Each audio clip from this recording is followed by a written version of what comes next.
नमस्कार दोस्तों, आज मैं आप लोग को तुलसी माता की एक बहुत ही सुंदर कहानी सुनाने जा रही हूँ। कहानी बहुत छोटी है तो आप लोग पूरी कहानी को सुनिएगा और कहानी का आनंद लीजिएगा।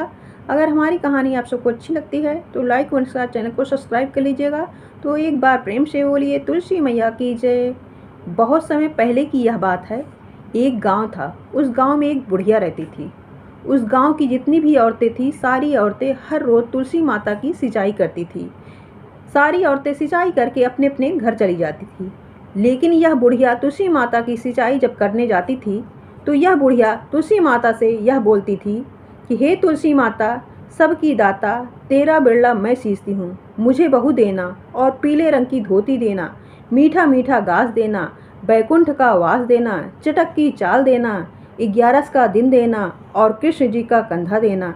यह बात सुनकर तुलसी माता सूखने लगती हैं। तभी भगवान तुलसी मैया से बोलते हैं, हे तुलसी, तुम इस तरह से क्यों सूखती चली जा रही हो। तभी तुलसी माता भगवान से कहती हैं, मेरे मन में क्या चल रहा है तुम मत पूछो। तभी भगवान कहते हैं, हे तुलसी, अगर मैं नहीं पूछूंगा तो कौन पूछेगा। तभी तुलसी माता भगवान से बताती हैं, एक बुढ़िया आती है और इसी तरह से हर रोज बोलती है, लेकिन बुढ़िया जो कुछ भी कहती है वो सब मैं पूरा कर दूंगी, लेकिन मैं उसे कृष्ण का कंधा कहाँ से दूंगी। तभी भगवान कहते हैं, जब यह बुढ़िया मर जाएगी तो मैं इसे कंधा देने जरूर आऊँगा।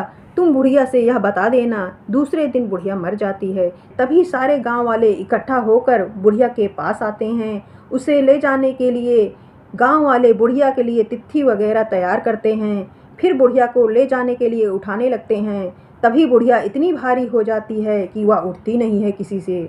तभी सारे गांव वाले कहने लगे, बुढ़िया तो इतना पूजा पाठ करती थी, पाप नष्ट होने के लिए माला भी जपती थी, फिर भी इतनी भारी हो गई। तभी क्या हुआ, एक बूढ़े के भेष में भगवान आते हैं और गांव वालों से बोलते हैं, यह कैसी भीड़ लगी है। तभी गांव वाले बोलने लगे, आज यह बुढ़िया मर गई, यह पापिन थी, इसलिए किसी से उठ नहीं रही है। तभी भगवान बुढ़िया के कान में जाकर बोलते हैं, हे बुढ़िया, मन की निकाल लो, पीताम्बर की धोती लो, मीठा मीठा घास लो, बैकुंठ का वास लो, चटक की चाल लो, चंदन की काठ लो, झालर की झनकार लो, दाल भात जेवन और कृष्ण का कंधा लो। यह बात सुनते ही बुढ़िया हल्की हो जाती है। भगवान बुढ़िया को अपने कंधे पर ले जाते हैं और बुढ़िया को मुक्ति मिल जाती है। हे तुलसी मैया, जैसे उस बुढ़िया की आपने मुक्ति की वैसे हमारी भी करना। जैसे भगवान ने कंधा उस बुढ़िया को दिया वैसे ही हमें भी देना। एक बार प्रेम से बोलिए तुलसी मैया की जय।